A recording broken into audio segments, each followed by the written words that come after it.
Cockroach Janata party August 15th నుంచి దేశవ్యాప్తంగా sarpanch challenge అనే ప్రోగ్రామ్ని స్టార్ట్ చేస్తోంది. గ్రామాల్లో పాఠశాలల్ని బాగు చేసుకుందాం అనే పిలుపుతో ఒక వీడియో కూడా రిలీజ్ చేశారు सीजेपी फाउंडर अभिजीत दीप के। हमारा 80th इंडिपेंडेंस डे है, लेकिन 80 इयर्स में अगर सबसे ज़्यादा कोई चीज़ निगलेक्ट हुई है, सबसे ज़्यादा कोई चीज़ इग्नोर की गई है, तो वो है हमारे गांव में जो सरकारी स्कूल होते हैं वो। 80 साल में हम लोगों ने गांव में जो स्कूल होते हैं उन पर ज़रा भी काम नहीं किया है। हमने नई पार्लियामेंट बना दी, नया पीएम हाउस बना दिया, तो हम नए स्कूल्स क्यों नहीं बना पाए हमारे गांव में? क्या हमारे गांव में जो किसान और मजदूर के बच्चे पढ़ते हैं उन स्कूलों में, क्या उन्हें हम अपने देश का भविष्य नहीं मानते? आज तक हमने उन बच्चों के लिए क्या किया और क्यों उनको हम आज तक वो फैसिलिटीज प्रोवाइड नहीं कर सके जो किसी बच्चे को एक बड़े सिटी में मिलती है। आज भी गांव के बच्चों को पैदल चलकर पता नहीं कितने दूर जाना पड़ता है स्कूल अटेंड करने के लिए, और वहां जाने के बाद ना पानी की फैसिलिटीज होती है, ना टॉयलेट की फैसिलिटीज होती है। इससे खास करके जो छोटी लड़कियां होती हैं उनको कितनी दिक्कत होती है। तो मुझे लगता है कि इस 15 अगस्त को अगर हमको किसी चीज पर ध्यान देना चाहिए, एक नई शुरुआत अगर करनी चाहिए, तो वो शुरुआत हमारे सरकारी स्कूलों को ठीक करके करनी चाहिए। और इसके लिए मैं खुद अपने गांव हिंगोली जाकर वहां के सरपंच से रिक्वेस्ट करूंगा कि प्लीज आप गांव का स्कूल ठीक करिए। और उसके साथ साथ जितने भी सरपंच ये वीडियो देख रहे हैं, मैं उन सभी लोगों से अपील करता हूं कि एक चांस है हम लोगों के पास अब कुछ नया करने का, कुछ अच्छा करने का, तो क्यों ना हम जितने भी गांव में सरकारी स्कूल है उन स्कूलों को ठीक करें, उन स्कूलों को बेहतर बनाए, ताकि जो किसान और मजदूर के बच्चे गांव के स्कूलों में पढ़ सकते हैं उनको भी लगे कि वो भी इस देश का भविष्य है। सर तो अगर गांव చాలా మంచి ఐడియా సార్, ఎందుకంటే దేశవ్యాప్తంగా చాలా స్కూల్స్ లో అధ్వాన పరిస్థితులు చూస్తూ ఉన్నాం. సో సిజేపీ వ్యూహం చాలా మంచి ఐడియా. ఏ రాజకీయ పార్టీ కూడా ఈ క్రియేటివిటీ చూపెట్టలేకపోయింది. ఏ రాజకీయ పార్టీ ఇన్ని స్వాతంత్ర దినోత్సవ వేడుకలు అయ్యాయి, అసలు స్కూల్స్ను ఒక ఉద్యమంగా, హాస్పిటల్స్ ఒక ఉద్యమంగా చేపట్టి ఎందుకు చేయలేకపోయాయన్నది ఒక పెద్ద సమస్య. ఎందుకంటే స్కూలుకున్న గొప్పతనం ఏంటంటే జీవితాలు మార్చేస్తాయి. నువ్వు ఏ కులంలో పుట్టావు, ఏ వర్గంలో పుట్టావు, ఏ ప్రాంతంలో పుట్టావు అన్న దాంతో సంబంధం లేదు.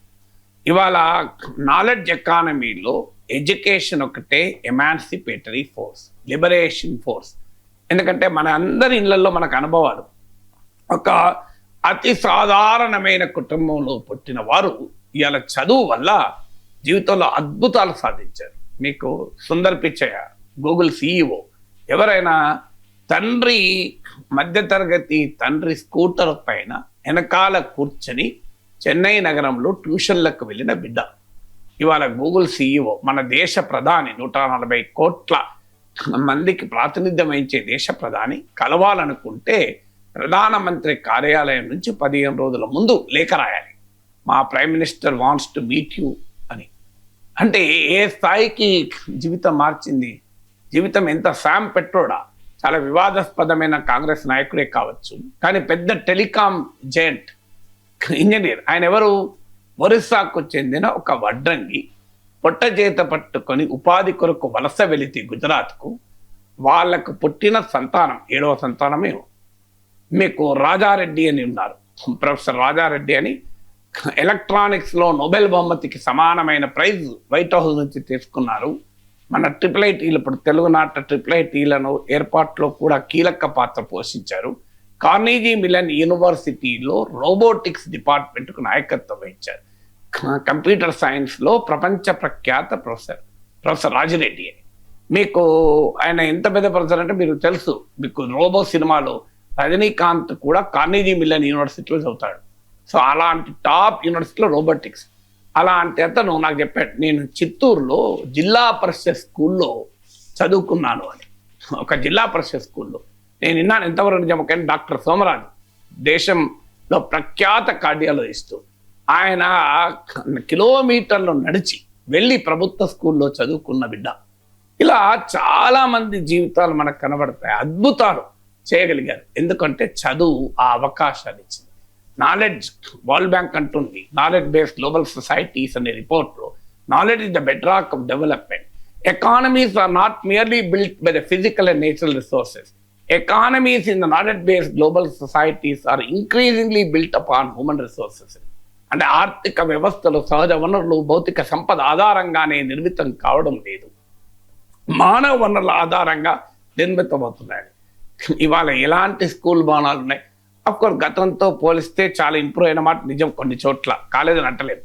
కానీ ఆ పేస్ ఆఫ్ డెవలప్మెంట్, మీరు ప్రధానమంత్రి ఇల్లు కట్టుకోవడంలో, మీకు కేంద్ర ప్రభుత్వ కార్యాలయాలు కట్టుకోవడంలో, పార్లమెంట్ భవనాన్ని నిర్మించుకోవడంలో, ఐకానిక్ టవర్స్ నిర్మించుకోవడంలో, సెక్రటేరియట్ బిల్డింగ్లు కట్టుకోవడంలో ఎంతటి అపూర్వమైన మార్పు వచ్చింది. స్కూళ్ళు ఆ రకంగా మారాయా? మీరు నాకు చెప్పండి. స్కూళ్ళలో మార్పులు వచ్చాయి, గతంలో లాగా లేదు. కొన్ని చోట్ల బిల్డింగ్లు వచ్చాయి, కొన్ని చోట్ల స్థానికంగా మంచి ఎఫర్ట్ చోట్ల బాగా మార్పు వచ్చింది. స్టిల్ అనేక స్కూళ్ళలో టాయిలెట్లు లేకపోవడం భారతదేశంలో గర్ల్ చైల్డ్ డ్రాప్ అవుట్స్కి ఒక ముఖ్యమైన కారణం. భారతదేశంలో గర్ల్ చైల్డ్ డ్రాప్ అవుట్స్ కారణం. ఇప్పటికీ కూడా కిలోమీటర్లు, హైదరాబాద్ పరిసమాప్తంలోని అత్యాచారాల ఇన్సిడెంట్లు చూసాం. మీకు లిఫ్ట్ ఇస్తానని వెళ్ళి ఒక దుర్మార్గుడు చేసిన పని, సో దూరం వెళ్ళి పిల్లలు చదువుకోవాల్సినటువంటి పని, మీకు అనేక మంది బడి మానేస్తున్నారు. ఇప్పటికీ కూడా క్వాలిటీ ఆఫ్ ఎడ్యుకేషన్ ప్రశ్నార్థకంగా ఉంది. అందువల్ల ఒక మంచి ప్రయత్నం స్కూల్లో ఫోకస్గా ఒక దేశంలో కనుక ఉద్యమం జరిగితే, అమర్త్య సేన్ అంటాడు, inequalities are the root cause of poverty. One form of inequality will remove another form, will lead to another form of inequality. Educational inequalities lead to income inequalities అంటారు. పేదరికానికి అసమానతల మూలం. ఒక రకమైన అసమానత మరో రకమైన అసమానతకు దారితీస్తుంది.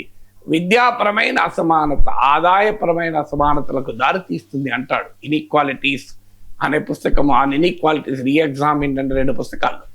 అందువల్ల ఎడ్యుకేషన్ కోసం గ్రాస్ రూట్స్ మూవ్మెంట్ జరగడం అనేది అప్రిషియబుల్ చేయాలి. చాలా క్రియేటివ్ ఐడియా. డెఫినెట్గా అందరము కూడా భాగస్వాములు కావాలి.